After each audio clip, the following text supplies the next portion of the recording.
So I ordered the Hyve M&P mag extension. This is the piece right here.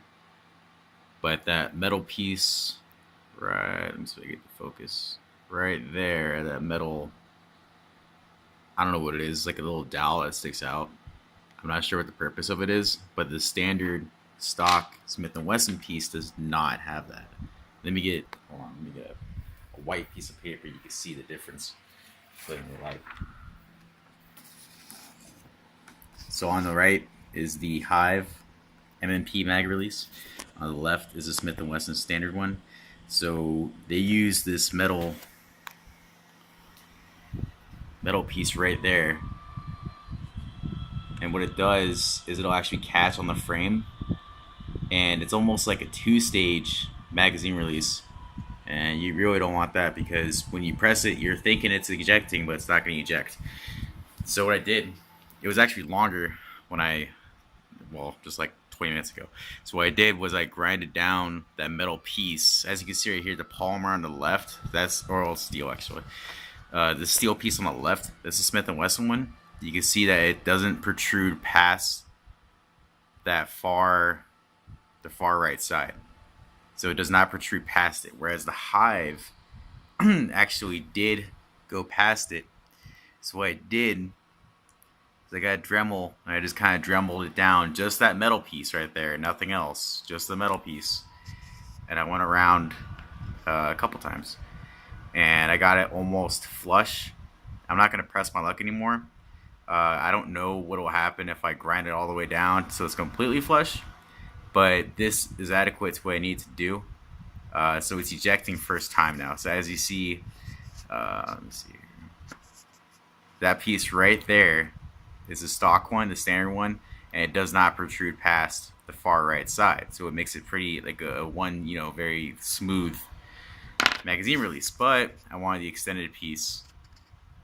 And unfortunately, only a couple companies make an extended magazine release for the M&P. I don't know why Smith doesn't make one from the factory. Like, Glock has extended ones out. The Gen 4, I think, is more extended than the Gen 3, and I believe the Gen 5 is actually the biggest one of yet. So I don't know why Smith doesn't, but they just don't. So this is the Hyve. I like it. It works pretty well. It's relatively cheap. It's like 22 bucks. But yeah, so you're going to need to either grind that part down or just live with the fact you're going to have to press a little bit harder to get that magazine out. So let me do a little demo and show you that it does actually work. As you can see, this is an empty magazine. I have two. That's my full size right there. This is my compact. They're both already... Well, this one... Yeah, this piece right here is FDE one. This is the FDE magazine release. See if I get the focus for a second. This is the FDE mag release. And this actually is, it comes out quite a bit. So it extends it quite a bit more than the stock one does. I think it's perfect. So I'll do a little demo here of how it does work now. Let's see if I can do this. Sorry, it's out of focus a lot. It's just a cell phone video. So as you can see, the magazine's in. Obviously, the top is, the slide is off of the gun right now. And we'll go ahead and press it. So it ejects perfectly fine. Before, it would kind of snag. There's no way I'm going to be able to get that light up. It would just kind of snag. And so you'd hit it.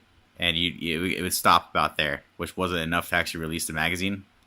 And you could induce a failure that way if you were to put the magazine back in. So if you did have a round in there, you're trying to eject that magazine, if you hit it halfway, you actually might induce a failure, and you don't want that to happen. But yeah, so I Dremeled it up. That's how you do it right there. I recommend doing that. Hyve magazine release, not bad. It does what I want it to do. It's great. I like this knurling right here. It's kind of like a knurling texture. But yeah, go ahead and buy it. 22, 23 bucks, something like that from the website. The shipping kind of sucks, like 2 or 3 bucks for that. I don't know why they just don't make it free shipping. $24.99 or something like that makes more sense. But yeah, so that's what you gotta do.